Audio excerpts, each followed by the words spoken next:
Now let's see chapter number 29. In this chapter, there are stories of first Chennai's Bhajni Mela, second Tendulkar's father and son, third Dr. Captain Hatte, and fourth Woman Narvekar. This chapter describes the interesting and wonderful stories of Sai Baba. First story, Chennai's Bhajni Mela. It was in the year 1916 when a Chennai's Bhajni Mela, that is party of the Ramdasi Pantha, started on a pilgrimage to the holy city of Banaras. The party consisted of a man, his wife, daughter and sister-in-law. Unfortunately, their names are not mentioned. On their way, the party heard that there lived in Shirdi, Ahmednagar district, a great saint named Sai Baba, who was God realized and who was very generous and distributed money every day to his bhaktas and to skillful persons who went and showed their talent there. A lot of money in the form of dakshina was collected daily by Sai Baba, and out of this amount he gave daily 1 rupee to a 3-year-old girl, Amani, the daughter of a Bhakta Kondaji, and rupees 2 to 5 to some, rupees 6 to Jamali, the mother of Amani, and rupees 10 to 20 or even rupees 50 to other bhaktas as he pleased. On hearing all this, the party came to Shirdi and stayed there. The Mela did very good bhajan and sang very good songs, but inwardly they desired money. 3 of the party were full of avarice, but the lady or mistress was of a very different nature. She had regard and love for Baba. Once it so happened that when the noonday aarti was going on, Baba was much pleased with her faith and devotion and gave her vision of her Ishtha, that is chosen deity. To her, Baba appeared as Sainath, that is Ram, while all others the usual Sainath. On seeing her beloved deity, she was very much moved. Tears began to flow from her eyes and she clapped her hands in joy. The people began to wonder at her joyful mood but were not able to guess its cause. Late in the afternoon, she disclosed everything to her husband. She told him how she saw Sri Sai Ram in Sai Baba. He thought that she was a very simple and devout woman and her seeing Ram might be a creation of her mind. He ignored her, saying that it was not possible that she alone should see Ram, while they all saw Sai Baba there. She did not resent his remark, as she was fortunate enough to get Ram Darshan as and when her mind was calm and composed and free from avarice. And now let's see the wonderful vision. Things were going on like this when the husband got a strange vision in his dream one night. He was in a big city. The police there had arrested him, tied his hands with a rope and put him up in a cage. As the police were tightening the grip, he saw Sai Baba standing quite outside near the cage. On seeing Baba so close, he said in a plaintive tone, "After hearing your fame, I resorted to your feet. Then why should a calamity befall me when you are standing here in a person?" Baba said, "You must suffer the consequences of your action." He said, "I have not done anything in this life which would bring such a misfortune on me." Baba said, "If not in this life, you must have committed some sins, that is pap, in your past life." He replied, "I do not know anything of my past life, but assuming that I did commit some sin, then why should it not be burnt and destroyed in your presence as happens to dry grass before fire?" Baba, "Have you got such faith?" He, "Yes." Baba then asked him to close his eyes. No sooner did he shut them than he heard a thumping sound of something falling down, and after opening his eyes, he saw that he was free and the police fallen down bleeding.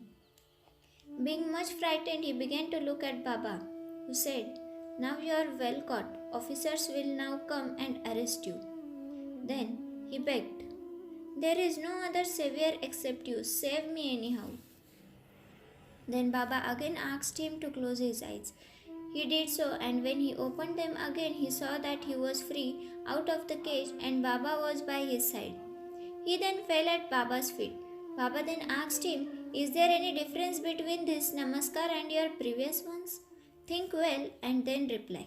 He said, There is lot of difference. My former namaskar were offered with the object of getting money from you, but the present namaskar is one offered to you as a god. Beside, earlier I thought resentfully that you, being a Mohammedan, were spoiling us the Hindus. Baba, do you not believe in your mind in Mohammedan gods? He said, no.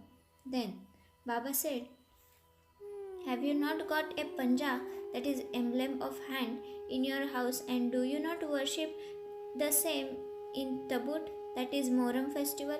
Also there is in your house another deity by name Kadbibi, whom you propitiate and appease on marriage occasion and other festivals. Is it not so? He admitted all this. Then Baba said, what more do you want? Then a desire arose in his mind to get the darshan of his Guru Ramdas. When Baba asked him to turn back and see, and when he turned around, lo, Ramdas was in front of him. No sooner did he bend to fall at his feet, Guru Ramdas vanished. Then he inquisitively asked Baba, you look old, do you know your age? Baba, what? Do you say I am old? Just race with me and see. On saying this, Baba began to run and he too followed. Baba disappeared in the dust raised by his footsteps while running. At that moment, man was awakened. After waking up, he began to think seriously about the dream vision. His mental attitude was completely changed and he realized the greatness of Baba. After this, his doubting tendencies disappeared and pure devotion to Baba's feet descended on his mind.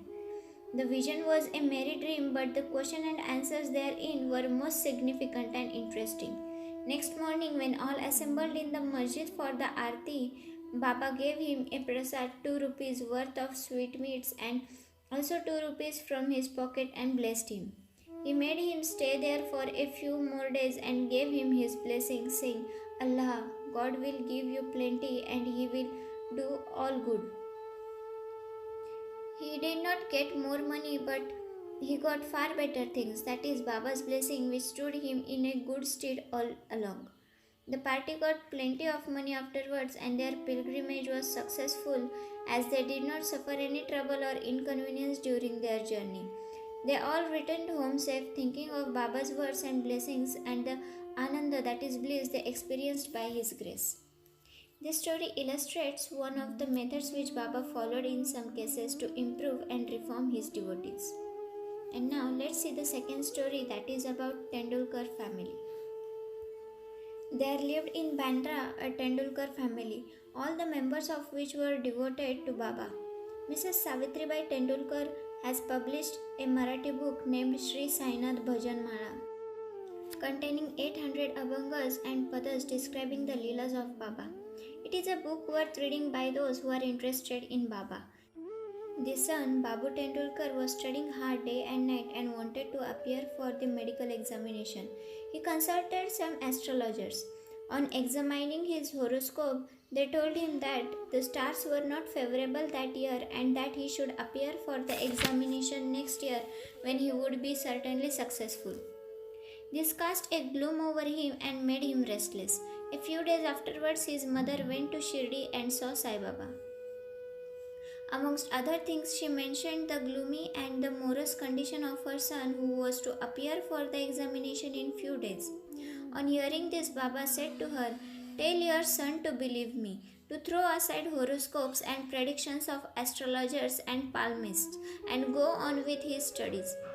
Let him appear for the examination with a calm mind. He is sure to pass this year. Ask him to trust me and not to get disappointed." The mother returned home and communicated Baba's message to her son. Then he studied hard and in due course appeared for the examination. In the written paper, he did well, but being overtaken by doubts, he thought that he would not secure sufficient marks for passing. So he did not care to appear for the oral examination. But the examiner was after him. He sent word through a fellow student stating that he had passed in the written examination and that he should appear for the oral. The son, being thus encouraged, appeared for the oral examination and was successful in it also. Thus, he got through the examination that year successfully by Baba's grace. though the stars were against him as indicated. It is to be noted here that doubts and difficulties surrounds us, just to move us and confirm our faith. We are tested as it were. If we only hold and steadily to Baba with full faith and continue our endeavors, our efforts will be ultimately crowned with success. The father of this boy, Raghunath Rao, was serving in some foreign mercantile firm in Mumbai. As he grew old, he was not able to attend to his work properly, and so he had to take leave and rest. As he did not improve during the period of leave, a further extension of leave or premature retirement from service was inevitable. The chief manager of the firm decided to retire him on pension as he was an old and a reliable servant. The question regarding the amount of pension to be given was under consideration. He was getting rupees 150 and his pension. Half the amount, that is 75, would not be enough to meet the expenses of the family. So they were all anxious about this matter. 15 days before the final settlement, Baba appeared to Mrs. Tendulkar in her dream and said, "I wish that rupees 100 should be settled as pension. Will this satisfy you?" She replied, "Baba, why ask me this? We fully trust in you." Though Baba said rupees 100, still he was given 10 rupees more, that is rupees 110, as a special case. Such wonderful love and care did Baba exhibit towards his bhaktas. And now let's see the next point, that is third point, about Captain Hate. Captain Hate, who was staying in Bikaner, was a great devotee of Baba. Once Baba appeared to him in his dream and said, "Did you forget me?" Hate then immediately held Baba's feet and replied, "If a child forgets his mother, how could be he saved?" Then Hate went into the garden and took out fresh walpapdi vegetables, and after arranging siddha, that is ghee, wheat flour and dal, etc., and dakshina, was about to offer all this to Baba when he was awakened and came to know that the whole thing was a dream. Then he decided to send all these things to Baba at Shirdi. When he came to Gwalior some days afterwards, he sent rupees 12 by money order to a friend with instructions that rupees 2 should be spent in buying siddha articles and walpapdi vegetables, and those should be offered to Baba with rupees 10 as dakshina. Then friend went to Shirdi and purchased the things mentioned, but walpapdi was not available. In a short time, a woman turned up with a basket on her head which curiously enough contained the walpapdi vegetables. It was purchased, and then all the things were offered to Baba on behalf of Captain Hate. Mr. Nimunkar prepared the naivedya, that is of rice and walpapdi vegetables, next day and offered to same to Baba. All the people were surprised to see that Baba, while dining, took and ate walpapdi and did not touch rice and other things. Hate's joy knew no bounds when he learned this from his friend. And now let's see the another incident of this same story, that is consecrated rupee. At another time, Captain Hate wished that he should have in his house a rupee consecrated by Baba with his touch. He came across a friend who was bound for Shirdi. Through him, Hate sent his rupee. The friend went to Shirdi and after the usual salutation gave first his dakshina, which Baba accepted. Then he gave Hate rupees, which Baba took in his hand and began to gaze at it. He held it in front, tossed it up with his right thumb and played with it. Then he said to the friend, "Return to its owner with the prasad of Udi. Tell him that I want nothing from him. Ask him to live in peace and contentment." The friend returned to Gwalior, handed over the consecrated rupee to Hate and told him all that happened at Shirdi. This time Hate was much pleased and realized that Baba always encouraged good thoughts, and as he wished intently, Baba fulfilled the same accordingly. And now let's see the last point of this chapter, that is Vaman Narvekar.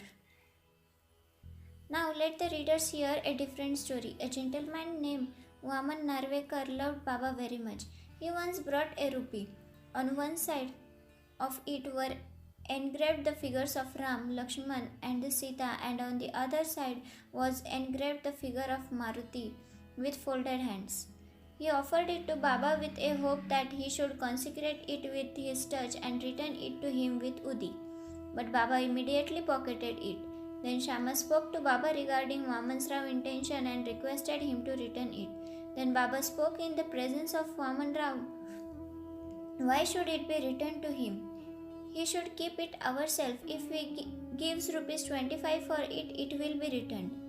Then for the sake of that rupee, Vaman Rao collected rupees 25 and placed them before Baba. Then Baba said, the value of that rupee far exceeds 25 rupees. Shama, take this rupee, let us have it in our store. Keep this in your shrine and worship it. No one had the courage to ask Baba why he followed this peculiar action. He only knows what is the best and most suitable to each and all. And by this way we are done with this chapter. Both to Sri Sai, peace to be all. And now let's see the 38th chapter, that is drawn to Shirdi. First point of this chapter is Kakaji Vaidya of Wani, and second point is Ramlal Punjabi of Mumbai. In this chapter, the story of two more devotees who were drawn to Shirdi is narrated. Preliminary. Both to the kind Sai, who is the abode of mercy and who is affectionate towards his devotees. By his merry darshan, he does away their fear and worldly illusion, that is sansar, and destroys their calamities.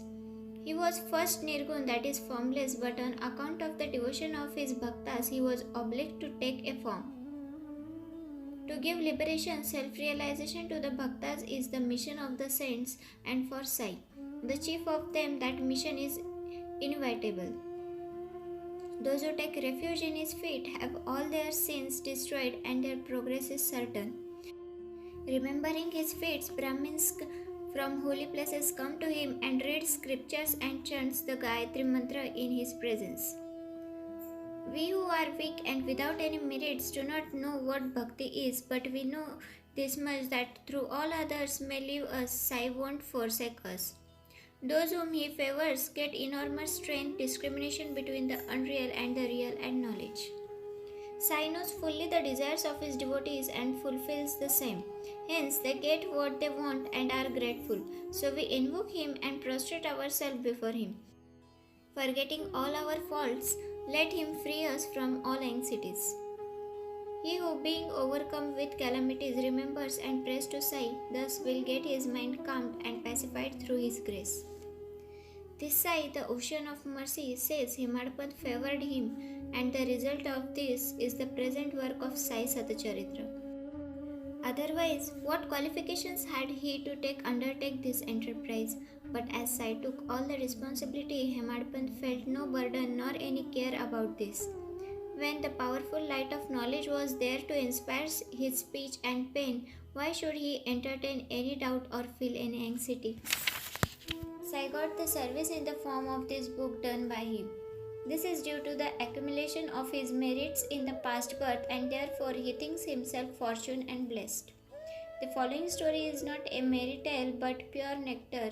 He who drinks it will realize Sai's greatness and all pervasiveness. Those who want to argue and criticize should not go in for this. What is wanted here is not discussion but unlimited love and devotion.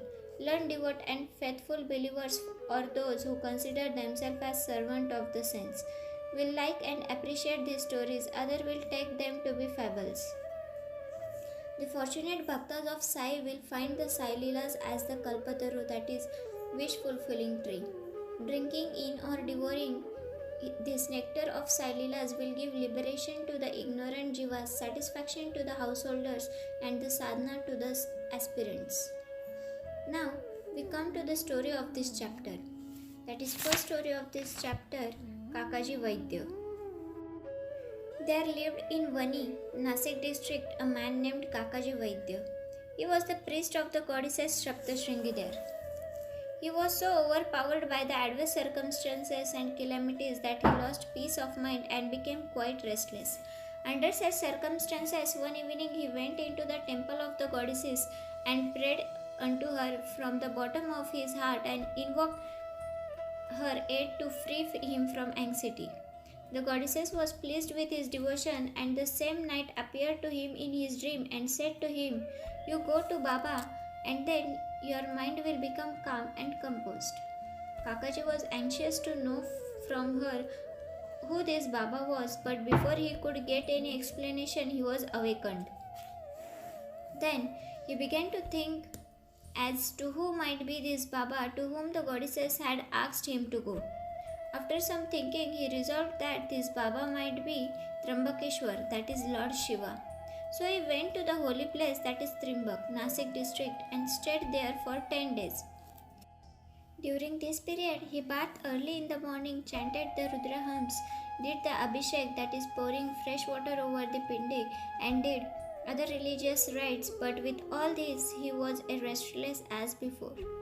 Then he returned to his place and again invoked the goddesses most pitifully. That night she again appeared in his dream and said, "Why did you go to Trimbakeshwar in vain?" I mean by Baba Sri Sai Samartha of Shirdi. The question before Kakaji now was how and when to go to Shirdi and how to see Baba.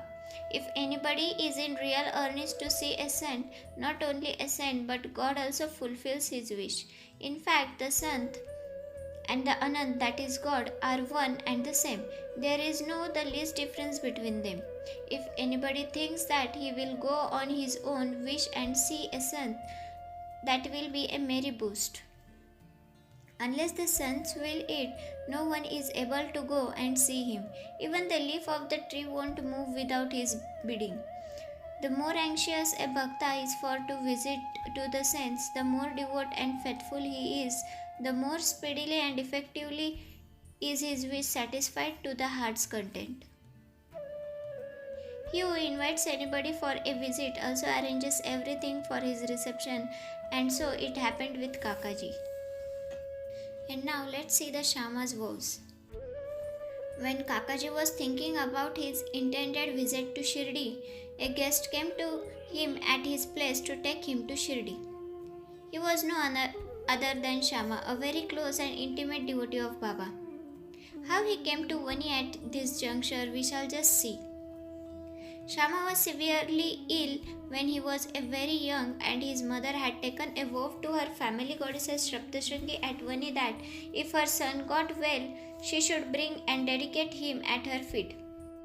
Then, after some years, the mother herself suffered much from ringworms on her breast. At that time, she again took another vow to her deity that if she got all right, she would offer her 2 silver breasts. These 2 vows remained unfulfilled. At her deathbed, she called her son Shama and drew his attention to the vows, and after taking a promise from him that he would fulfill them, she breathed her last. After some time, Shama forgot about these vows, and thus 30 years elapsed. About this time, a famous astrologer had come to Shirdi and stayed there for a month. His predictions in the case of Shriman Bhuti and others came true, and everybody was satisfied. Shama's younger brother Bapaji consulted him and was told about his mother vows, which his elder brother had promised to fulfill at her deathbed and not yet fulfilled. Hence the goddesses was displeased with them, and that was bringing troubles on them. Bapaji told this to his brother Shama, who was then reminded of the unfulfilled vows. On thinking that any further delay would be dangerous, he called a goldsmith and got a pair of silver breasts prepared. Then he went to masjid, prostrated before Baba, and placing before him the 2 silver breasts, requested him to accept them and free him from the vows. As to him, he was his Saptashringi goddesses. Then Baba insisted upon him to go himself to the temple of Saptashringi and offer them at the feet of the goddesses. Thus, after taking Baba's permission and Udi, he left for Vani, and while searching for the priest, reached Kakaji's house. Kakaji was then very anxious to visit Baba, and Shama went there to see him at that very time. What a wonderful coincidence was this! Kakaji asked him who he was and whence did he come, and on learning that he came from Shirdi, he at once embraced him. So overwhelmed was he with love. Then they talked about Sai Leelas, and after finishing the rites of Shama's vows, they both started for Shirdi. On reaching the place, Kakaji went to the masjid and fell at Baba's feet. His eyes were soon bedimmed with tears, and his mind attained calmness. According to the vision of the goddesses, no sooner did he see Baba than his mind lost all his restlessness and became calm and composed. Kakaji began to think in his mind, what a wonderful power is this. Baba spoke nothing. There was no question and answer, no benediction pronounced. The Mary Darshan itself was so conducive to happiness. The restlessness of my mind disappeared by his Mary Darshan. Consciousness of joy came upon me. This is what is called the greatness of darshan. His vision was fixed on Sai's feet and he could utter no word. Hearing Baba's Leela, his joy knew no bounds. He surrendered himself completely to Baba, forget his anxiety and cares, and got undiluted happiness. He lived happily there for 12 days, and after taking Baba's leave, Udi and blessings returned home. And now let's move towards the last second point of this chapter, that is Kushal Chand of Rahata. It is said that a dream which we get in the wee hours of the morning generally comes out true in the waking state. This may be so, but regarding Baba's dream, there is no restrictions of time. To quote an instance, Baba told Kaka Sahib Dikshit one afternoon to go to Rahata and fetch Kushal Chand to Shirdi, as he had not seen him since long. Kaka Sahib accordingly took a tanga and went to Rahata. He met Kushal Chand and gave him Baba's message. On hearing it, Kushal Chand was surprised and said that while he was taking a noon nap after meals, Baba appeared in his dream and asked him to come to Shirdi immediately, and that he was anxious to go. As he had no horse of his own nearby, he had sent his son to inform Baba. When his son was just out of the village border, Dikshit Tanga turned up. Dikshit then said that he was sent specially to bring him. Then they both went in the tanga back to Shirdi. Kushal Chand saw Baba and all were pleased. Seeing this Leela of Baba's, Kushal Chand was much moved. And now, last point of this chapter is Ramlal Punjabi of Mumbai. Once a Punjabi Brahmin of Mumbai named Ramlal got a dream in which Baba appeared and asked him to come to Shirdi. Baba appeared to him as a Mahanta, Santa, but he did not know his whereabouts. He thought that he should go and see him, but as he did not have his address, he did not know what to do. But he who calls anybody to him also makes the necessary arrangements for the same. The same happened in this case. The same afternoon, when he was strolling in the streets, he saw a picture of Baba in a shop. The features of the Mahant he saw earlier in the dream tallied exactly with those of the picture. Then on making inquiries, he came to know that the picture was of Sai Baba of Shirdi. He went soon after this to Shirdi and stayed there till his death. In this way, Baba brought his devotees to Shirdi for darshan and satisfied their wants, materials as well as spiritual. And by this way, we have done with this chapter. Both to Sri Sai, peace to be all. Let's move towards chapter number 31. In this chapter, it is given the passing away in Baba's presence of first, Sannyasi Vijayananda, second, Balaram Mankar, third, Nolkar, fourth, Megha, and fifth, the tiger. In this chapter, Hemadpant describes the passing away of certain devotees and a tiger in Baba's presence. Preliminary. The last wish or thought that man has at the hour of death determines his future course. Sri Krishna has said in Gita that he who remembers me in his last moments comes verily to me, and he who meditates otherwise at that time goes to what he longs for. We cannot be certain that we can entertain a particular good thought at our last moment, for more often than not, we are more likely to be frightened and terrified by death. Hence, constant practice is necessary for enabling us to fix our mind on any desired good thought at any moment. All saints therefore recommend us to remember God and chant His name always, so that we may not be perplexed or perturbed when the time for departure comes. The devotees on their part surrender themselves completely to the sons, fully believing that the sons will guide and help them in their last moments. A few such cases will be noted here. First case is of Vijayananda. and first point of this chapter.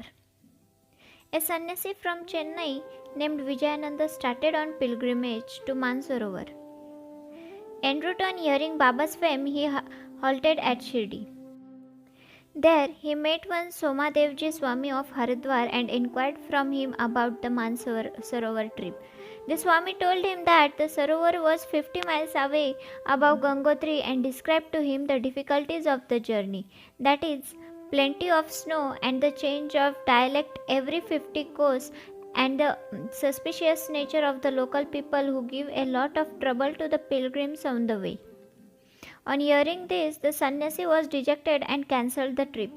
Then, when he went to Baba and prostrated himself before him, Baba got enraged and said, "Drive out this useless sannyasi, his company is of no use." The sannyasi did not know Baba's nature. He felt discomforted but sat there watching things that were going on. It was the morning darbar and the masjid was overcrowded. Baba was being worshipped in various ways. Some were washing his feet, some taking his tirtha, that is holy water, and drinking it heartily, and some touching their eyes with it, some were applying sandal paste and some scents to his body. And all were doing these things forgetting the distinction of caste and creed. Though Baba got enraged with him, he was filled with affection for Baba and he did not feel like leaving the place. He stayed in Shirdi for 2 days when he got a letter from Chennai stating that his mother was very ill. He felt very dejected and wanted to be by his mother's side, but he could not leave without Baba's permission to return home. The omniscient Baba, knowing the future, said to him, "If you so loved your mother, why did you take sannyas? Attachment makes misuse of an archery grab. Go and sit quiet at your lodging, wait with patience for a few days. In the Vada there are many robbers. Bolt your doors and be very vigilant. The thieves will carry everything. Wealth and prosperity and transient, and the body is subject to decay and death. While knowing this, do your duty, leaving all attachment with the things of this world and next. He who does this and surrenders himself to the feet of Hari, that is Lord, will get free from all troubles and attain bliss. The Lord runs and helps him who remembers and meditates on him with love and affection. Your store of past merits is considerable, so you have come here. Now attend to what I say and realize the goal of your life. Begin from tomorrow the study of Bhagavad. Do 3 saptahas, that is 3 readings during 3 weeks conscientiously. The Lord will be pleased with you and will destroy your sorrows, your illusion will vanish and you will get eternal peace. On seeing that his end was approaching, Baba prescribed this remedy and made him read Rama Vijaya, which pleased the god of death. Next morning, after bathing and other purifying rites, he commenced to read Bhagavad at a scheduled spot in the Lendi garden. He completed 2 readings and thereafter felt much exhausted. He returned to the Vada and stayed in his lodging for 2 days, and on the 3rd day he breathed his last. On Fakir Baba's lap, Baba asked the people to preserve the body for a day for a reason. The police afterwards came and on making proper inquiries gave permission for the disposal of the body. It was buried in a proper place with due rites. In this way Baba helped the sannyasi and ensured him Sadgati, that is salvation. And now second story is of Balram Mankar. There was a householder devotee of Baba by name Balram Mankar. When his wife passed away, he got dejected and entrusting his household to his son, left home and came to Shirdi and lived with Baba. Being pleased with his devotion, Baba wanted to give a good turn to his life and he did it in this way. He gave him ₹12 and asked him to go and live in the Machindragarh, that is district Satara. Mankar was first unwilling to go and stay away from Baba, but Baba convinced him that he was giving the best course for him and asked him to practice meditation thrice a day in a garh. On believing in Baba's words, Mankar went to the garh. He was much pleased with the serenity, pure water, healthy air, and the surroundings of the place and began to practice assiduously the meditations as recommended by Baba. After some days, he got a revelation. Generally, bhaktas get revelation in their samadhi or trance state, but in Mankar's case, he got it when he came down to his ordinary consciousness from his trance. Baba appeared him in person. Not only that Mankar saw him, but he also asked him why he was sent there. Baba replied, "In Shirdi, many thoughts and ideas began to rise in your mind, and I sent you here to bring your unsteady mind to rest. You thought that I was in Shirdi with a body composed of 5 elements and 3.5 cubits in length. Now you see and determine for yourself whether the person you see here now is the same you saw at Shirdi. It is for this reason that I sent you here." Then after the period was over, Mankar left the Gad and proceeded to his native place, Bandra. He wanted to travel by rail from Pune to Dadar, but when he went to the booking office to get a ticket, he found it very much crowded. He could not get his ticket soon when a villager with a langoti, that is piece of cloth, on his waist and kambali on his shoulder turned up and said, "Where are you going?" "To Dadar," replied Mankar. Then he said, "Please take this Dadar ticket of mine as I have some urgent work here. I have cancelled my Dadar trip." Mankar was very glad to receive the ticket and was taking out money from his pocket when the rustic disappeared in the crowd. Mankar tried to find him out in the crowd, but in vain. He waited for him till the train left the station but found no trace of him. This was the second revelation Mankar got in the strange form. The Mankar, after visiting his home, again returned to Shirdi and remained there at Baba's feet, following his bidding and advice. In the end, he was very fortunate to leave this world in the presence of Baba. Third story is of Tata Saheb Nolkar. Hemadpan gives no particulars regarding Tata Saheb Nolkar except the bare mention of the fact that he gave up his ghost in Shirdi. A brief summary of this account that appeared in the Sailila magazine is given here. Tata Saheb was a sub-judge at Pandharpur in 1909. When Nana Saheb Chandarkar was Mamlatdar there, both met often and exchanged words. Tata Saheb did not believe in sons, while Nana Saheb respected them. Nana Saheb often told him the Leelas of Sai Baba and pressed him to go to Shirdi and see Baba. Nolkar finally agreed to go to Shirdi on two conditions. First condition was he must get a Brahmin cook, and second condition, he must get good Nagpur oranges for the presentation. Both these conditions were providentially fulfilled. A Brahmin came to Nana Saheb for service and he was sent to Tata Saheb, and a fruit parcel containing 100 beautiful oranges was received by Tata Saheb, the consignor being unknown. As the conditions were fulfilled, Tata Saheb had to go to Shirdi.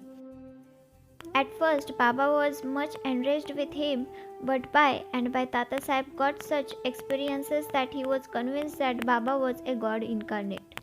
So he was enamored of Baba and stayed there till his death. As his end was approaching, sacred literature was read out to him. And at the last hour, Baba's Padatirtha was brought and given to him for drinking. Baba, on hearing of his death, said, "Oh Tatya went ahead of us, he won't be reborn." And now, last second story of this chapter is of Megha. The story of Megha has been already described in chapter number 28. When Megha died, all the villagers followed the funeral procession. Baba also accompanied them and showered flowers on Megha's body.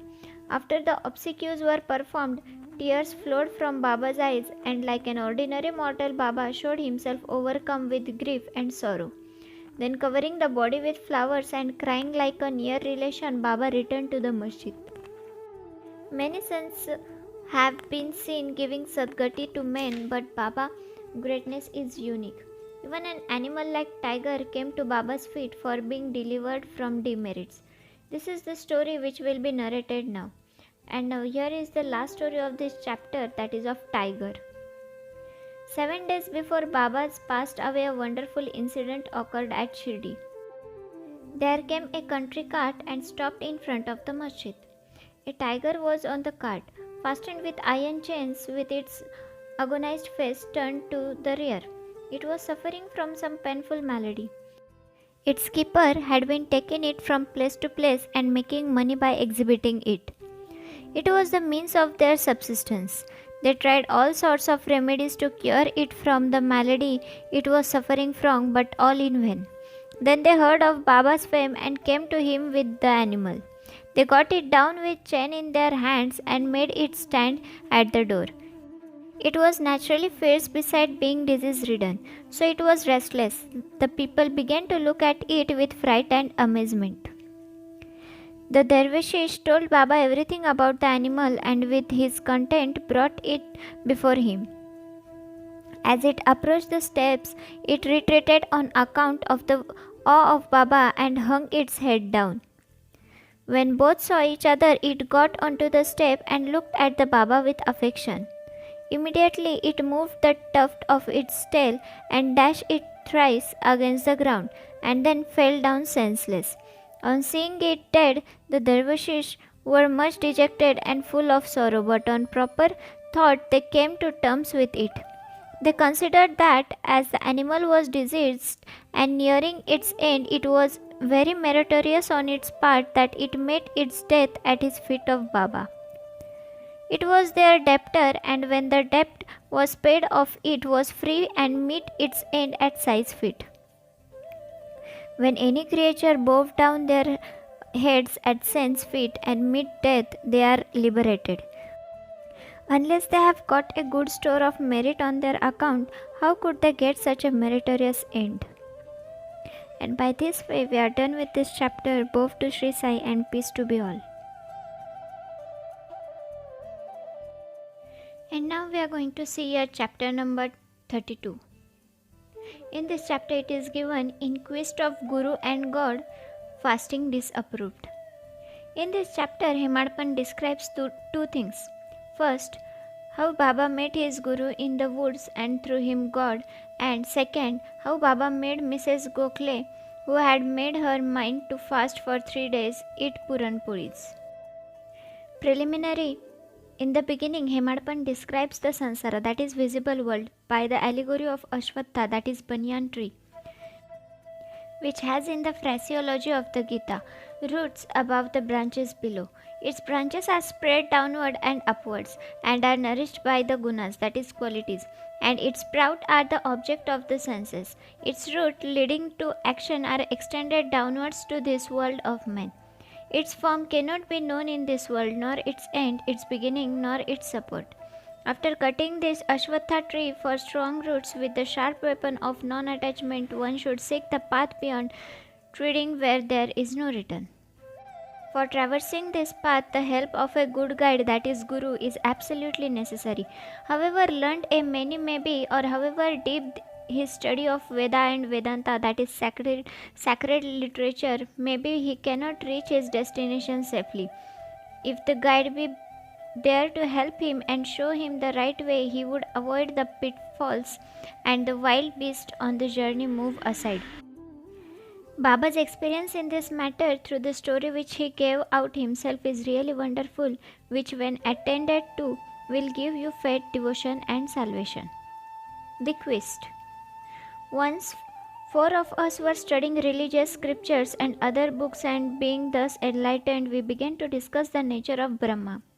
One of us said that we should raise the self with self-efforts and do not depend on others. To this, the second replied that he who controls his mind is blessed. We should be free from thoughts and ideas, and there is nothing in the world without us. The third said that the world, that is phenomenon, is always changing. The formless is eternal, so we should discriminate between the unreal and the real. And the fourth urged that bookish knowledge alone is worthless and added, let us do our prescribed duty and surrender our body, mind and 5 pranas to the Guru's feet. Guru is God, all-pervading. To get this conviction, strong, unbounded faith is necessary.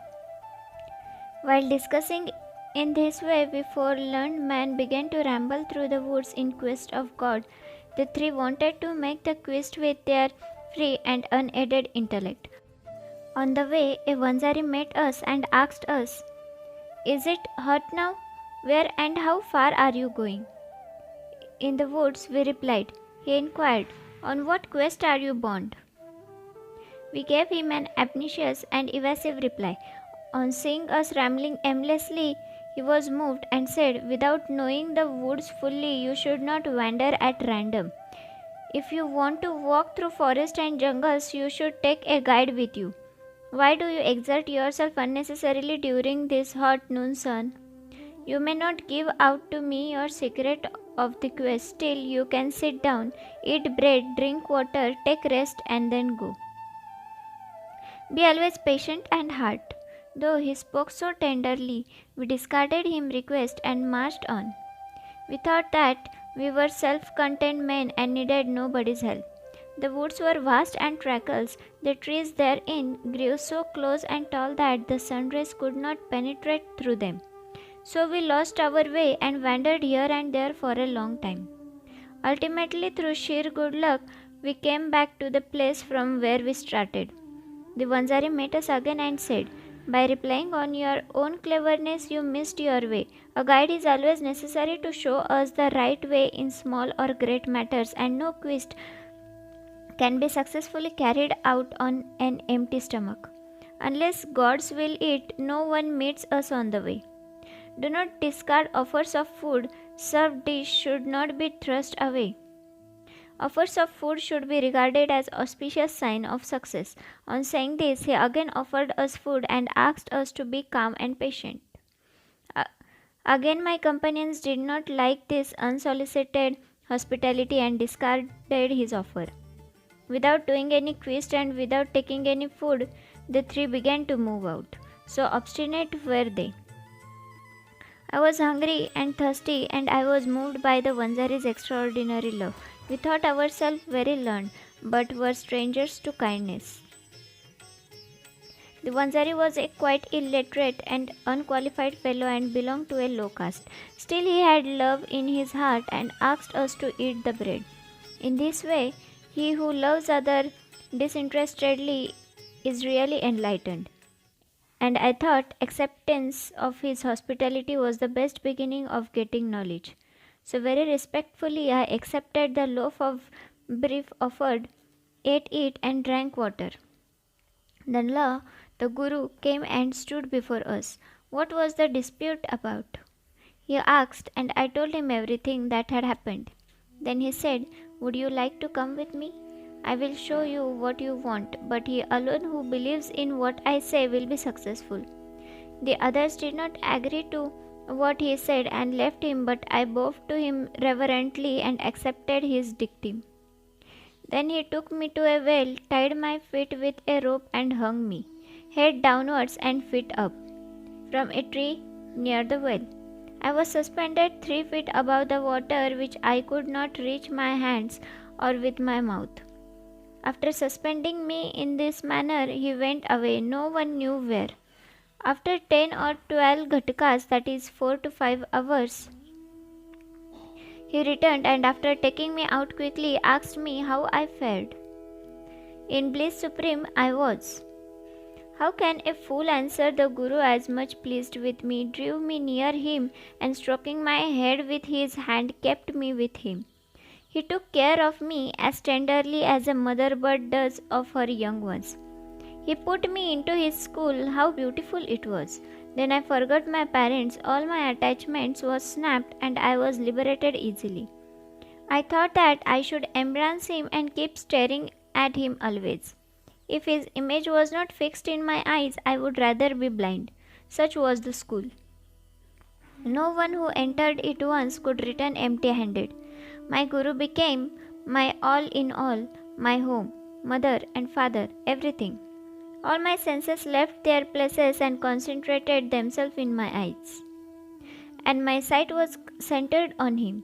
Thus my Guru was the sole object of my meditation, and I was conscious of none else. While meditating on him, my mind and intellect were silent, and I had thus to keep quiet and bow to him in silence. There are other schools where you see an altogether different spectacle. The disciples go there to seek knowledge and spend their money, time, and labor, but ultimately they don't gain much. The Guru there boasts in his secret knowledge and his straightforwardness. He makes a show of his sacredness and holiness. He speaks a lot and signs his own glory, but his own words do not touch the disciples' heart, and they are not convinced. So far as self-realization is concerned, he has not reached that. How can such school be of any use to the disciples, and how can they be benefited? The master, the Guru mentioned above, was of different type. By his grace, realization flashed upon me of itself, without efforts or study.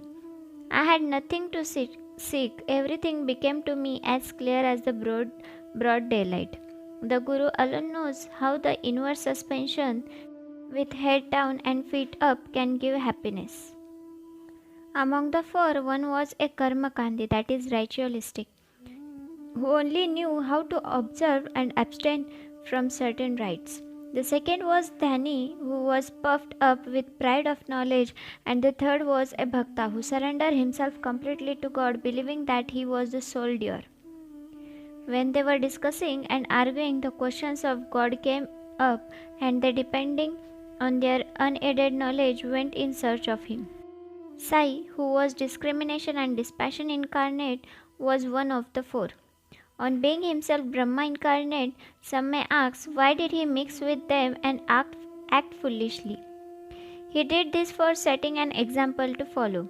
Though an incarnation himself, he respected a low Vanzari by accepting his food with the firm belief that food is Brahma, and showed how those who rejected Vanzari's hospitable offer suffered, and how it was impossible to get dhyan without a guru. The Shruti, that is Taittiriya Upanishad, exhorts us to honor and worship mother, father, and preceptors, and to study the sacred scriptures. These are the means of purifying our minds, and unless this purification is effected, self-realization is not possible. Neither the senses nor the mind and intellect reach the self-modes of proof, such as perception and inference, will not help us in this matter. It is the grace of the Guru that counts. The objects of our life, such as dharma, artha, and kama, are attainable with our efforts, but the fourth object, moksha, can only be had with the help of the Guru. In the life story of Sri Sai, many personalities appear and play their part. Astrologers come and give out their predictions. Princes, noblemen, ordinary and poor men, sannyasis, yogis, singers, and others come for darshan. Even a Mahar comes and, making his salutation, says, Sai is the Mai Bap, that is true parents, who will do away with our rounds of births and deaths. So many others, such as jugglers, gondharis, who sing devotional song, the blind and the lame, nathpatis, dancers, and other players come and are given suitable reception. The Vanzari also appeared at the right time and played the part assigned to him. Let us now revert to the other story. Next story is of fasting and Mrs. Gokhale. Baba never fasted himself, nor did he allow others to do so. The mind of the person who fasts is never at ease. Then how could he attain his paramartha, that is goal of life? God is not attained on an empty stomach. First his soul has to be appeased. If there be no food in the stomach and nutrition, with what eyes should we see God? With what tongue should we describe His greatness, and with what ears should we hear the same? In short, when all our organs get their proper nutrition and are sound, we can practice devotion and other sadhanas to attain God. Therefore, neither fasting nor overeating is good. Moderation in diet is really wholesome both to the body and mind. One Mrs. Gokhale came to Shirdi with an introductory letter from Mrs. Kashibai Kanitkar, a devotee of Baba, to Dada Kelkar. She came to Baba with a determination to sit at Baba's feet and observe a 3 days fast. The previous day, Baba said to Dada Kelkar that he would not allow his children to stray during the Shimga, that is Holi, holidays, and that if they had to stray, why was he there? Next day, when the woman went with Dada Kelkar and sat at Baba's feet, Baba at once said to her, "Where is the necessity of fasting? Go to Dada Bhatt's house, prepare the dish of Puran Polis, that is, wheat rotis with gram flour and jaggery. Feed his children and yourself too." Shimga holidays were on. Mrs. Kelkar was then going through her menses, and there was a nobody to cook in Dada Bhatt's house. So Baba's advice was very timely. Then Mrs. Gokhale had to go to Dada Bhatt's house and prepare the dish as directed. She cooked that day, fed others and herself. What a good story, and how beautiful its import. And the next story is about Baba's Sarkar. Baba gave a story of his boyhood as follows. When I was a youngster, I was in search of bread and went to bid. There I got embroidery work. I worked hard, sparing no pence. The employer was very much pleased with me. 3 other boys worked before me. The first got rupees 50, the second rupees 100, and the third rupees 150. And I was given twice the total of this amount, that is rupees 600.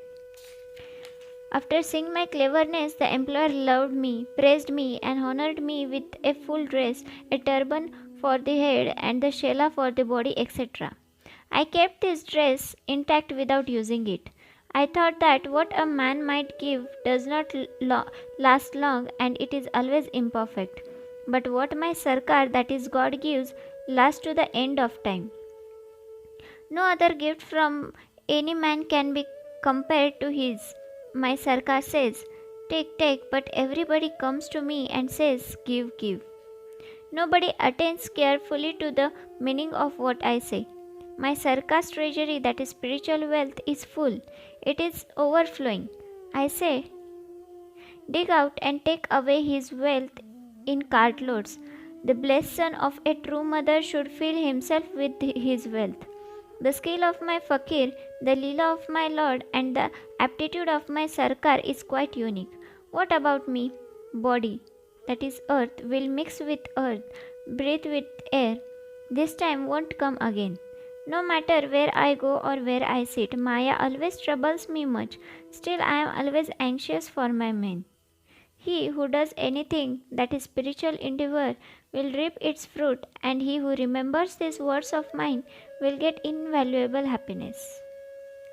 And by this way, we are done with this chapter. Bow to Sri Sai and peace to be all. Here is chapter number 33, Greatness of Udi. In this chapter, we are going to see first point, that is scorpion sting and plague cases cured. Second, that is Jamner miracle. Third, Narayan Rao's sickness. Fourth, Balabua Sutar. Fifth, Anna Sahib Kulkarni, and sixth, Haribhau Karnik. In the last chapter, we described the greatness of the Guru. Now in this, we will describe the greatness of Udi. However, both are interlinked. The greatness of Udi is due to the spiritual grandeur of Baba. Preliminary. Let us now bow before a great sense. Their merciful glances will destroy mountains of sins and do away with all the blemishes of our character. Their talks give us good teachings and confers on us invaluable happiness. Their minds do not know any difference, such as this is ours and that is yours. Such differentiation never arises in their minds. Their debts, that is obligation, will never be repaid by us in this birth as well as in many future births. Now, let's see significance of Udi. It is well known that Baba took dakshina from all, and out of the amounts thus collected, he spent on charity and purchased fuel. This fuel he put in the dhuni, the sacred fire, which he kept ever burning. The ash from this fire was called Udi, and it was freely distributed to the devotees at the time of their departure from Shirdi. What did Baba teach us this Udi? Baba taught by this Udi that all the visible phenomena in the universe are as transient as the ash. Our bodies composed of matter of 5 elements will fall down after all their enjoyments are over and be reduced to ashes. In order to remind the devotees of the fact that their bodies will be reduced to ashes, Baba distributed Udi to them. Baba also taught by the Udi that the Brahma is the only reality and the universe is ephemeral, and that no one in this world, be he a son, father, or wife, is really ours. We come here alone and we have to go here from alone.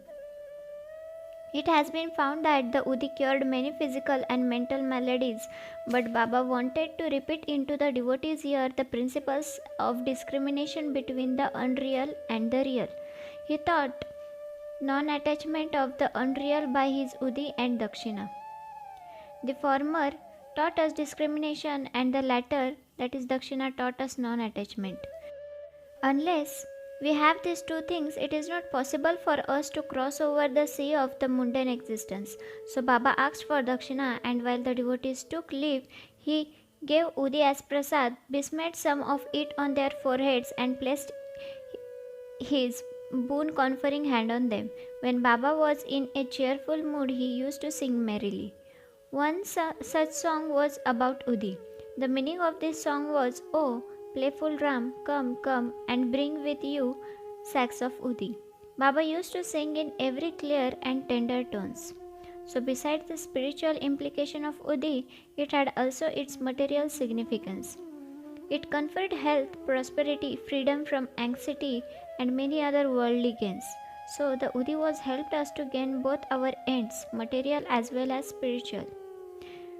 We shall now begin with the stories about the Udi. That is the first story of this chapter, Scorpion Sting. Narayan Motiram Jani of Nasik was a devotee of Baba. He was serving under another devotee of Baba by name Ramachandra Vaman Modak. Once he went to Shirdi with his mother and saw Baba. Then Baba himself told her that her son should start independent business.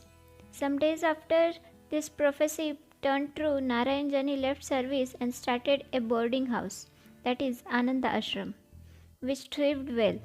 Once a friend of this Narayan Rao was stung by a scorpion and the pain caused by it was severe and unbearable.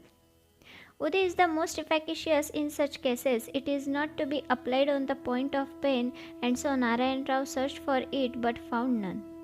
Then he stood before Baba's picture and invoked Baba, said, chanted Baba's name, and taking out a pinch of the ashes of the joss stick burning in front of Baba's picture and thinking it as a Baba's Udi, applied it on the seat of pain and the sting. As soon as he moved his finger, the pain vanished and both the persons were moved and felt delighted. Second case is of bubonic plague case. Once a devotee in Bandra came to know that his daughter, who was staying in another place, was down with bubonic plague. He had no Udi with him, so he sent word to Nana Sahib Sandorkar to send the same. Nana Sahib got this message en route Thana railway station when he was travelling with his wife to Kalyan. He had no Udi with him then. He therefore took up some dust from the road, meditated upon Sai Baba, invoked his aid and applied it to his wife's forehead. The devotee was very glad to learn that his daughter, who was suffering for 3 days, began to improve from the very moment Nana Sahib invoked Baba's aid near the Thana railway station. The next story is about the Jamner miracle. In the year 1904, Nana Sahib Sandorkar was Mamlatdar at Jamner in the Khandesh district, which is more than 100 miles from Shirdi. His daughter Mainatai was pregnant and was due to deliver. Her case was very serious and she was suffering from labor pains for the last 2 or 3 days. Nana Sahib tried all remedies but in vain. He then remembered Baba and invoked his aid.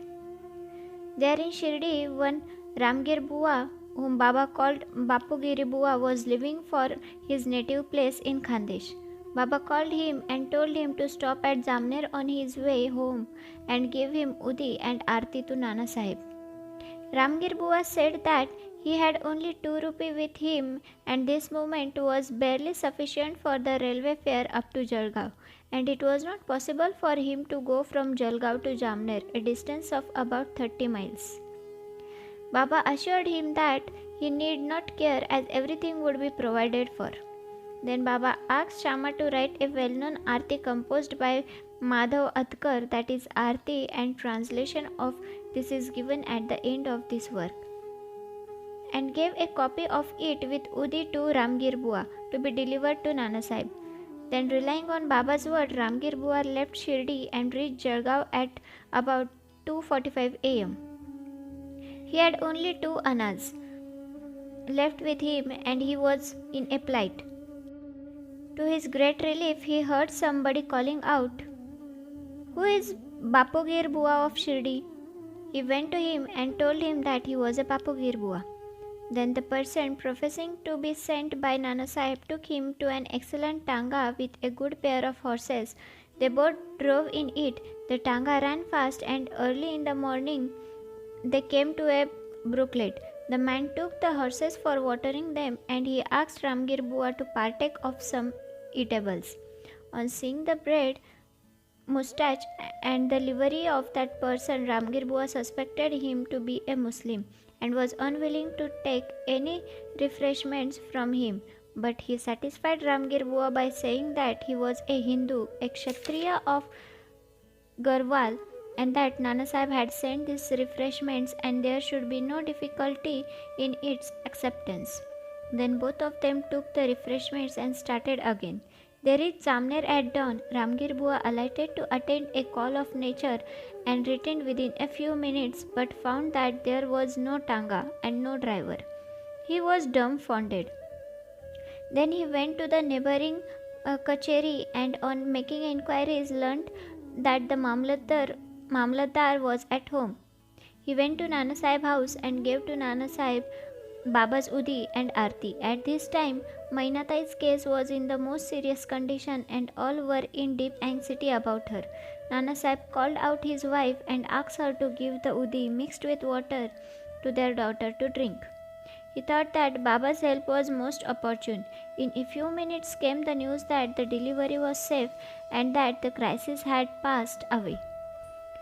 When Ramgir Bua thanked Nana Sahib for the peon, tanga and the refreshments, etc., the latter was greatly surprised as he had sent none to the station and was not aware of any person coming from Shirdi.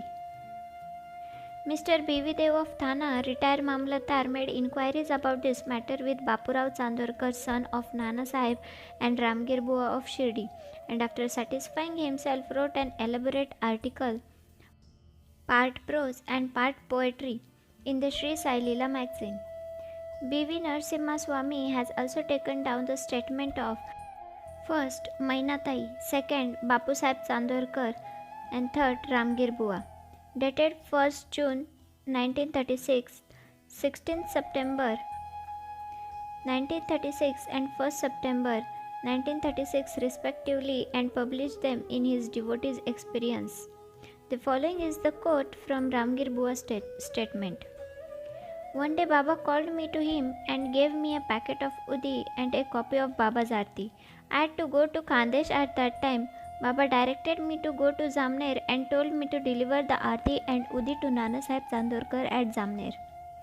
I said to Baba that all I had was ₹2 and asked him how that could be take me by train from Kopargaon to Jalgaon and next from Jalgaon to Jamner. Baba said, God will give. That was a Friday and I started at once. I reached Manmad at 7:30 p.m. and Jalgaon at 2:45 a.m.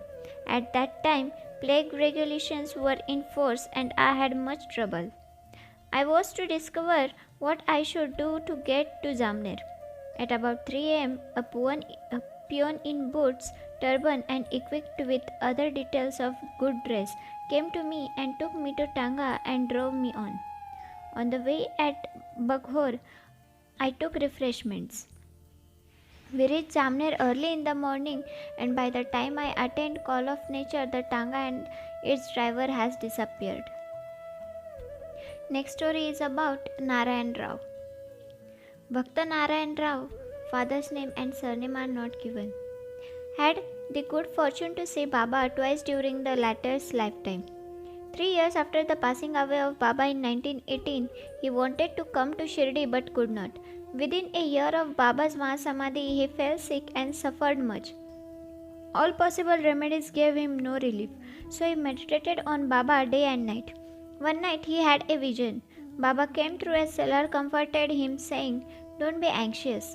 You will be brewing from tomorrow, and within a week you will be on your legs." Narayan Rao got perfectly well within the time indicated in the vision. Now the point for consideration is this: was Baba living because he had the body? Or was he dead because he left it? No, Baba is ever alive, for that transcends both life and death. He who loved him wholeheartedly gets response from him at any time and at any place. He is always by our side and will take any form, appear before the devout bhaktas and satisfy him. Next story is of Appasaheb Kulkarni. In 1917, Appasaheb Kulkarni was transferred to Thana and began to worship Baba's picture presented to him by Balasaheb Bhate. In real earnest, he did the worship. He offered flowers, sandal paste, and Naivedya daily to Baba in the picture and longed intently to see him. In this connection, it may be remarked that seeing Baba's picture earnestly is equivalent to seeing him in person. The following story illustrates this statement, which is the story of Balabua Sutar. A sant of Mumbai named Balabua Sutar, who on account of his piety, devotion and style was called Modern Tukaram, came to Shirdi for the first time in 1917. When he bowed before Baba, the latter said, "I have known this man for 4 years." Balabua wondered and thought, how could that be, as that was his first trip to Shirdi. But thinking about it seriously, he recollected that he had prostrated himself for 4 years ago before Baba's portrait at Mumbai and was convinced about the significance of Baba's word. He said to himself, "How omniscient and all-pervading are the sons, and how kind are they to their devotees. I merely bowed to his photo, but this fact was noticed by Baba, and in due time he made me realize that seeing his photo is equivalent to seeing him in person." Now we return to Appasaheb's story. While he was in Thana, he had to go on tour to Bhiwandi and was expected to return after a week. In his absence, the following wonderful thing took place on the third day. At noon, a fakir turned up at Appasaheb house. His features resembled exactly those of Baba's photo. Mrs. Kulkarni and the children all asked him whether he was Sai Baba of Shirdi. He said no, but that he was an obedient servant of his and came there at his order to inquire after the well-being of the family. Then he asked for dakshina. The lady gave him a rupee. He gave her a small packet of udi and asked her to keep this in the shrine. Then he left the house and went away. Now hear the wonderful Leela of Sai. Appasaheb could not proceed with his tour as his horse fell sick at Bhiwandi.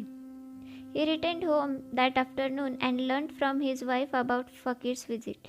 He got very restless as he did not have the darshan of the Fakir. Moreover, he did not like that only 1 rupee was paid to him as dakshina. He said that had he been present, he would have paid not less than 10 rupees. Then he immediately started in quest of the Fakir and searched for him in the masjid and other places without taking any food. His search was in vain. He then returned home and took his food. The readers may remember here Baba's dictum in chapter 32 that God's wish should not be made on an empty belly. Then after meals he went out for a walk with a friend, that is Mr. Chitre. After going some distance they saw a man approaching them rapidly. Appasaheb thought that he must be the fakir that came to his house at noon, as his features tallied with those of Baba in the photo. The fakir immediately put forth his hand and asked for dakshina. Appasaheb gave him a rupee. He demanded again and again, and so Appasaheb gave him 2 more. Still he was not satisfied. Then he borrowed rupees 3 from Mr. Chitre and gave them to him. He wanted still more. Appasaheb asked him to accompany him to his home. Then they all returned home and Appa Sahib gave him 3 rupees, in all 9. He looked unsatisfied and demanded again. Then Appa Sahib told him that he had a currency note of rupees 10. The fakir asked for the same, took it at, returned the 9 rupees and went away. Appa Sahib had earlier said that he would pay 10 rupees and that sum was taken from him and 9 rupees consecrated by Baba's touch was returned to him. The figure 9 is significant. It denotes the 9 types of devotion that is given in chapter number 21. It may also be noted here that Baba gave 9 coins to one Lakshmibai Shinde at his last moment. Appa Sahib examined the Udi packet and found that it contained some flower leaves and akshada. Then some time afterwards he got a hair from Baba and he saw him at Shirdi. He put the Udi packet and the hair in the tabiz and wore it always on his arm. Appa Sahib realized the power of the Udi. Though he was very efficient, he got rupees 40 as pay in the beginning. But after he secured Baba's photo and his Udi, he got many times more and also got much power and influence, and along with these temporal benefits, his spiritual progress was also rapid. So those who are fortunate enough to get Baba's Udi should after bath apply it on the forehead and take some of it mixed with water as holy tirtha. And the last story of this chapter is about Haribhau Karnik.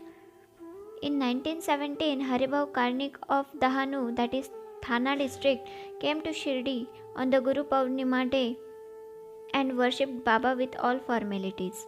He offered clothes and dakshina and after taking Baba's leave got down the steps of the masjid. Then he thought that he should offer 1 more rupee to Baba and was just turning to climb up again when Shama signaled him by gesture that as he had got Baba's leave he should go and not return. So he started for home. On this way, when he went into the temple of Kalaram at Nasik for darshan, the Saint Narsingh Maharaj, who used to sit inside the temple, came to Haribhau, caught him by his wrist and said, "Give me my 1 rupee." Karnik was surprised. He paid the rupee most willingly and thought that Sai Baba recovered the rupee, which he intended in his mind to give, through saints and Narsingh Maharaj. This story illustrates the fact that all saints are one and illustrates how they work in unison. By this way, we have done with this chapter. Bow to Sri Sai, peace to be all.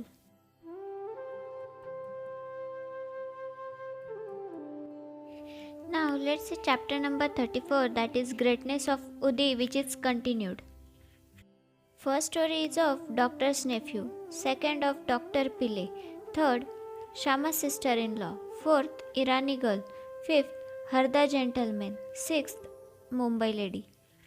This chapter continues the subject Greatness of Udi and describes cases in which the application of Udi was the most efficacious. Now let's see the first point, that is of doctor's nephew. In Malegaon district Nasik there lived a doctor. His nephew suffered from an incurable disease, tubercular bone abscess. The doctor along with his relatives and medical practitioners tried all sorts of remedies and even surgery. There was no relief and no end to the little boy's suffering. Friends and relatives advised the parents of the boy to seek divine aid and recommended them to go to Sai Baba, who was known to have cured such incurable cases by his merged glance. The parents therefore came to Shirdi.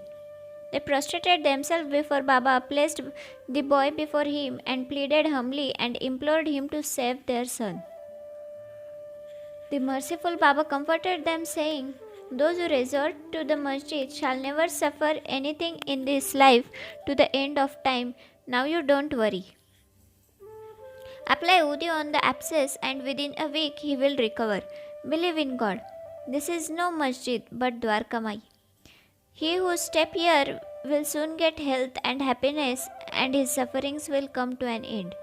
The boy was made to sit before Baba, who moved his hands on the affected part and cast his loving glances on him. The patient was pleased, and with the application of the Udi, he began to recover and was all right after some days.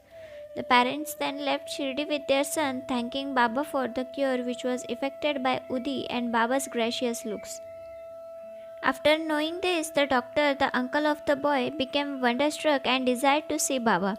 While he was on his way to Mumbai for some business at Malegaon and Manmad, somebody spoke to him against Baba and poisoned his ears. Therefore, he dropped the idea of visiting Shirdi and went to Mumbai direct. He wanted to spend the rest of his leave at Alibag, but at Mumbai he heard for 3 successive nights a voice. "Still you disbelieve me?" Then the doctor changed his mind and resolved to go to Shirdi. He had to attend to a case of infectious fever in Mumbai which showed no signs of quick abatement. So he thought that his Shirdi trip would be postponed. He, however, proposed a test in his mind and said that if the patient gets alright by today, I will start for Shirdi tomorrow. The wonder is that exactly from the time when the determination was done, the fever began to abate and the temperature became normal. Then he went to Shirdi as per his determination, took Baba's darshan and prostrated himself before him. Baba gave him such experiences that he became his devotee. He stayed there for 4 days and returned home with Baba's Udi and blessings. Within a fortnight, he was transferred on promotions to Bijapur.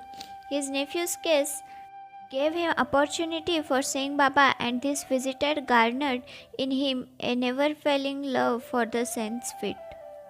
And now let's see the next story, that is of Dr. Pillai. One Dr. Pillai was an intimate devotee of Baba. He was much liked by Baba, who always called him Bhau, that is brother. Baba talked to him off and on and consulted him in all matters and wanted him always at his side. This Pillai suffered once very badly from pneumonia worms. He said to Kakasaheb Dikshit, "The pain is most excruciating and unbearable. I prefer death to it. This pain, I know, is for repaying past karma, but go to Baba and tell him to cease the pain and transfer the balance of my past karma to 10 future births of mine." Mr. Dikshit went to Baba and told him his request. Then Baba, being moved by his request, said to Dikshit, "Tell him to be fearless. Why should he suffer for 10 births? In 10 days he can work out the sufferings and consequences of his past karma. While I am here to give him temporal and spiritual welfare, why should he pray for death? Bring him here on somebody's back and let us work and finish his sufferings once for all." The doctor was brought in that condition and was seated on the Baba's right side. Baba gave him his blister and said, "Lie down calmly here and be at ease. The true remedy is that the result of past actions has to be suffered and got over. Our karma is the cause of our happiness and sorrow, therefore put up with whatever comes to you. Allah, that is God, is the sole dispenser and protector. Think of Him always.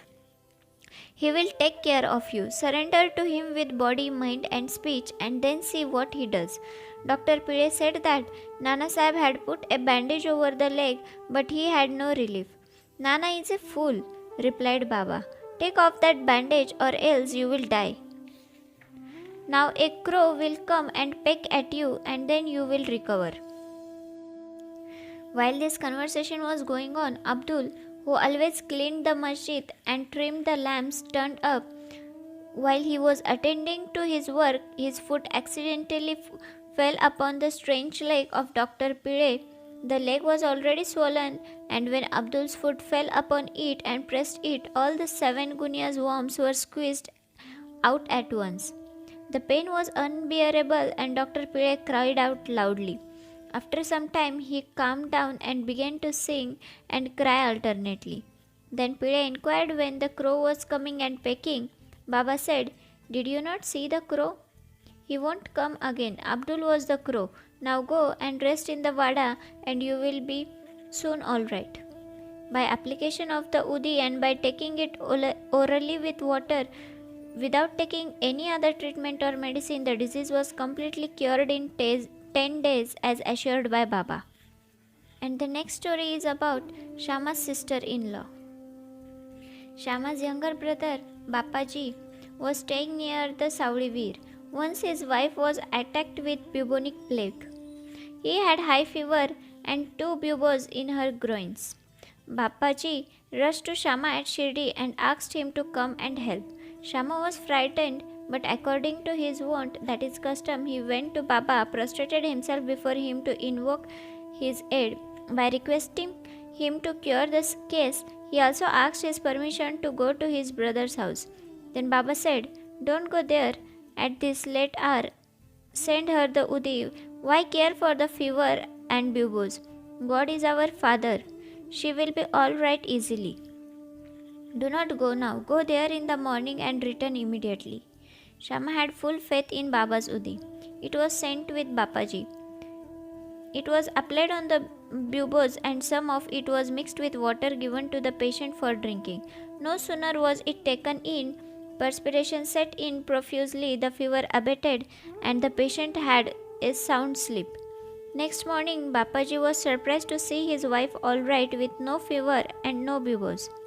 When Shama went next morning, with Baba's permission, he also surprised to see her in the kitchen preparing tea. On questioning his brother, he learned that Baba's Udi cured her completely in one night. Then Shama realized the significance of Baba's words, "Go there in the morning," and returned immediately. After taking tea, Shama returned and after saluting Baba said, "Deva, what is this play of yours? You first raise a storm and make us restless and then calm it down and comfort us." Baba replied, "You see, mysterious is the path of action. Though I do nothing, they hold me responsible for the actions which take place on account of prarabdha, that is destiny. I am only their witness. The Lord is the sole doer and inspirer. He is the most merciful. Neither I am God nor master. I am his obedient servant and remember him constantly. He who casts aside his egoism and thank him, and he who hurts him entirely, will have his shackles removed and will obtain liberation." Next story is about Irani's daughter. Now read the experience of an Irani gentleman.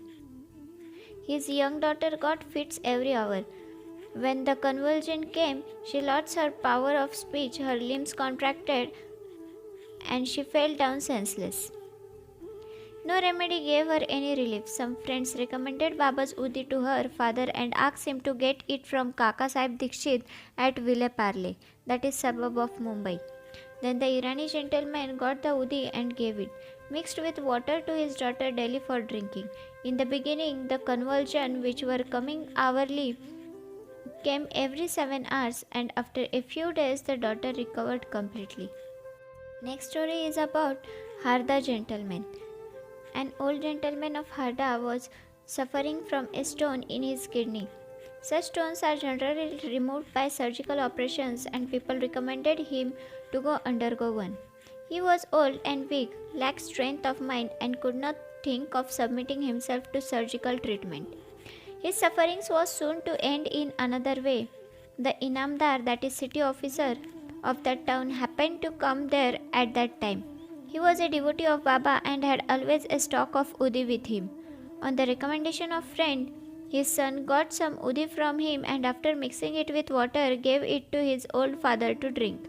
Within 5 minutes, Udi was assimilated, the stone was dissolved and came out through his urine, and old man was soon relieved. Such amazing are the Baba's Leela. Now let's see the last point of this chapter, last story of this chapter, that is of Mumbai lady. A woman of the Kayastha Prabhu caste in Mumbai always suffered terrible pain at her delivery. She was very much frightened each time she became pregnant and did not know what to do. Sri Ramamurthy of Kalyan, who was a devotee of Baba, advised her husband to take her to Shirdi.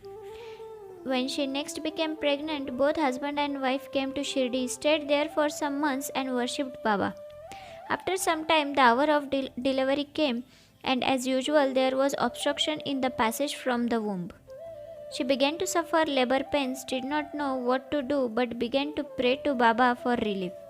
In the meantime, some neighboring woman turned up and after invoking Baba's aid, gave her Udi mixture to drink. In 5 minutes, the woman delivered safely and painlessly. The issue was still born according to its fate, but the mother, who got rid of the anxiety and pain, thanked Baba for the safe delivery and ever remained grateful to him. And by this way, we have ended up with this chapter. Both to Sri Sai, peace to be all. Let us move towards chapter number 35, that is tested and never found wanting. First story is of Kaka Mahajani's friend and master, second of Bandra insomnia case, and third of Bala Patil Nevaskar. In this chapter also continues with the subject of the importance and effectiveness of the Udi. It also gives two cases in which Baba was tested and not found wanting. These cases will be taken up first. Preliminary. In spiritual matters or endeavors, sectarianism is the greatest bar to our progress. Those who believe that God is without form are heard saying that to believe that God is with the form is an illusion and that the saints are only human beings. Then why should they bow down their hands before them and offer dakshina? Persons belonging to other sects will also raise objection and say, why should they bow and offer allegiance to other saints leaving their own gurus? Similar objections regarding Sai Baba were heard before and even now. Some said that when they went to Shirdi, Baba asked for dakshina for them. Is it good that saints should collect money in this fashion? If they do so, where is their sainthood? But there are many instances where man went to Shirdi to scoff but remained there to pray. Two such instances are given below. First is of Kaka Mahajani's friend. A friend of Kaka Mahajani was a worshipper of Nirgun, God without form, and was averse to idolatry. Out of curiosity, he agreed to go to Shirdi with Kaka Mahajani on two conditions. That is, first, that he would neither bow down to Baba, second, nor pay him any dakshina. Kaka agreed to this condition and they both left Mumbai on a Saturday night and reached Shirdi the next morning. As soon as they put their feet on the steps of the masjid, Baba, looking at the friend from a little distance, addressed him in sweet words as follows. Oh, welcome, sir. The tone in which he uttered this word was a very peculiar one. It exactly resembled the tone of his friend's father. It reminded him to his departed father and sent a thrill through his body. What an enchanting power the tone had! Being surprised, the friend said, "This is no doubt the voice of my father." Then he at once went up and, forgetting his resolution, placed his head upon Baba's feet. Then Baba asked for dakshina twice, once in the morning and again at noon, at the time of their taking leave, but he asked it from Kaka only and not from the friend. The latter whispered to Kaka, "Baba asked for dakshina from you twice. I am with you. Why does he ignore me?" "You ask Baba yourself," was Kaka's reply. Baba asked Kaka what his friend was whispering. Then the friend asked Baba himself whether he should pay any dakshina. Baba replied, "You had no mind to pay, so you were not asked, but if you want to pay, now you may." Then the friend paid rupees 17 as dakshina, the same amount that Kaka paid. Baba then addressed him with a few words of advice. "You destroy the Telis wall, that is sense of difference between us, so that we can see and meet each other face to face." Then Baba allowed them to leave. Though the weather was cloudy and rough, Baba assured them of their safe journey, and both of them reached Mumbai safely. When he reached home and opened the door and windows of his house, he found two sparrows dead on the ground and one just flying out through a window. He thought that if he had left the windows open, two sparrows would have been saved, but though again that they had met their lot and that Baba had sent him back soon just to save the third sparrow. Second story of this chapter is Kaka Mahajani's master. Kaka was the manager in the firm of Thakkar Dharmase Jethabhai, a solicitor of Mumbai. Both the master and the manager were on intimate terms. Mr. Thakkar knew that Kaka would often go to Shirdi, stay there for some day and return when Baba permitted him. Out of curiosity, Mr. Thakkar decided to go to Shirdi with Kaka during Shinga holidays. As Kaka return was uncertain, he took another man with him for his company. The three started together and Kaka bought 2 seeds of raisins, that is dried grapes with seed, on the way of presentation to Baba. They reached Shirdi in due time and went to masjid for darshan. Baba Sahib Tarkad was also there and Mr. Thakkar asked him why he came there. For darshan, Tarkad replied. Mr. Thakkar asked if miracles took place there. Tarkad replied that it to see miracles was not the concern, the earnest intentions of the bhaktas were satisfied here. Then Kaka prostrated himself before Baba and offered the raisins to him. Baba ordered them to be distributed. Mr. Thakkar also got a few of them. He did not want to have the raisins as he was advised by his doctor not to eat them without washing and cleaning them. So he was in a fix. He did not want to eat them nor could he reject them. To keep up formalities, he put them into his mouth but did not know what to do with the seeds. He could not split them out of the floor of the masjid, so he pocketed them against his wish. He then said in his mind that if Baba was a saint, how could he be ignorant of his dislike for the raisins and how could he force them on him? When this thought arose in his mind, Baba again gave him some more raisins. He could not eat them but held them in his hand. Then Baba asked him to eat them up. He obeyed and found to his surprise that they were all seedless. He wanted to see miracles and here was one. He knew that Baba read his thought as per his wish converted raisins, that is with seeds, into seedless grapes. What a wonderful power! Again a taste further, he asked Tarkad, who was sitting by and who also got some raisins, what kind of grapes you got? He replied, the variety with seeds. Mr. Thakkar was still more surprised to hear this. Then to confirm his faith further, Thakkar thought in his mind that if Baba was a real saint, the raisins should be now given to Kaka first. Reading this thought also, Baba ordered that distribution should be commenced from Kaka. These proofs were sufficient for Thakkar.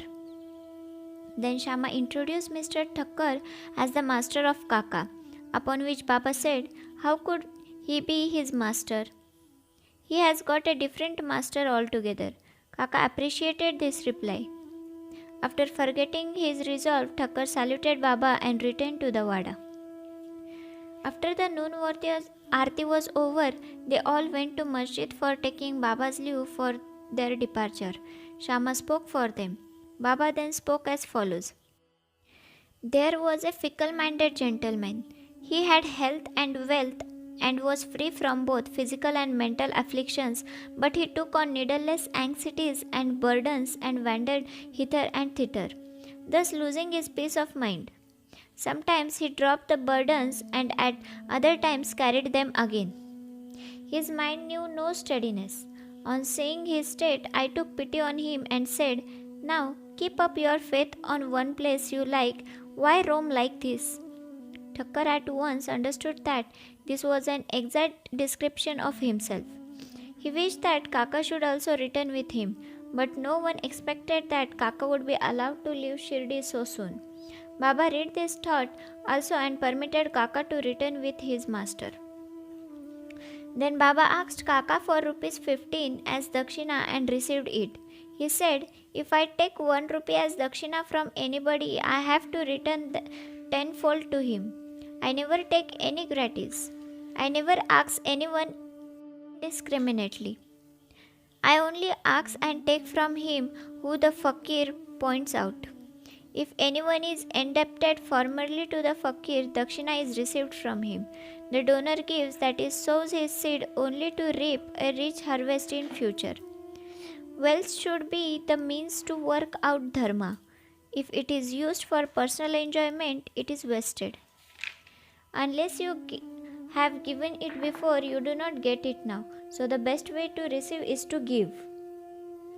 The giving of dakshina advances vairagya, that is non-attachment, and thereby bhakti and jnana. Give one and receive tenfold.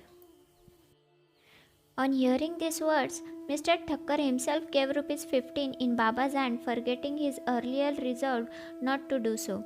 He thought it was a good that he came to Shirdi, as all his doubts were solved and he learned so much. Baba's skill in handling such cases was unique. Though he conducted all that, he was totally non-attached to them. Whether anybody saluted him or not, or whether anybody gave him dakshina or not, all was same to him. He felt no pleasure if he was worshipped and felt no pain if he was disregarded. He had transcended the pairs of opposite, that is pleasure and pain, etc. And the next story of this chapter is Insomnia Case. A Kayastha Prabhu gentleman of Bandra suffered from insomnia for long. As soon as he lay down for sleep, his departed father appeared to him in his dream, abused and scolded him severely. This disturbed his sleep and made him restless the whole night. Every night this went on, and the man did not know what to do. One day he consulted a devotee of Baba in this respect. He recommended the Udi as the only infallible remedy he knew. He gave him some of the Udi and asked him to apply a little on his forehead before going to bed and keep the Udi packet under his pillow. He tried this remedy and found to his great surprise and joy that he had no sound sleep and there was no disturbance of any kind. He continued the remedy and always remembered Sai. Then he got a picture of Sai Baba which he hung on the wall near his pillow and started worshipping it daily, and on Thursday offered garland, naivedya, etc. Then he got well and forgot his trouble altogether. And the next story is of Balaji Patil Nivaskar. This man was a great devotee of Baba. He rendered excellent and selfless service. Every day he swept and kept clean all the passages and streets in Shirdi through which Baba passed in his daily routine. After him, this work was done equally well by another devotee, Radha Krishnamai, and after her by Abdullah. When Balaji reaped his corn every year, he brought the whole quantity and presented it to Baba.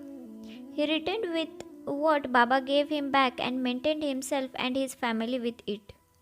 This course was followed by him for many years and after him by his son also. Next story is of power and efficacy of Udi. Once it happened that on Balaji's death anniversary a certain number of guests were invited and the dinner was prepared for them. But at dinner time it was found that thrice the number of people invited turned up. Mrs. Nivaskar was in a fix. She thought that the food would not suffice for the people assembled, and if it fell short, the honor of the family would be at stake. Her mother-in-law comforted her by saying, "Don't be afraid, it is not ours but Sai's food. Cover every vessel with cloth, putting some udi in it and serve from the same without opening it. Sai will save us from ignominy." She did as she was advised, and it was found to their surprise and joy that not only did the food suffice for all, but plenty of it remained after serving. As one feels intently, so he realizes accordingly was proved in this case. And the last story of this chapter is about Sai appearing as a serpent, that is snake.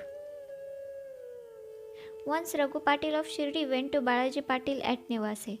That evening he found that the serpent, that is snake, entered the cowshed hissing. All the cattle were afraid and became restless. The inmates of the house were frightened, but Balaji thought that it was Sai, who appeared in his house as a serpent, that is snake.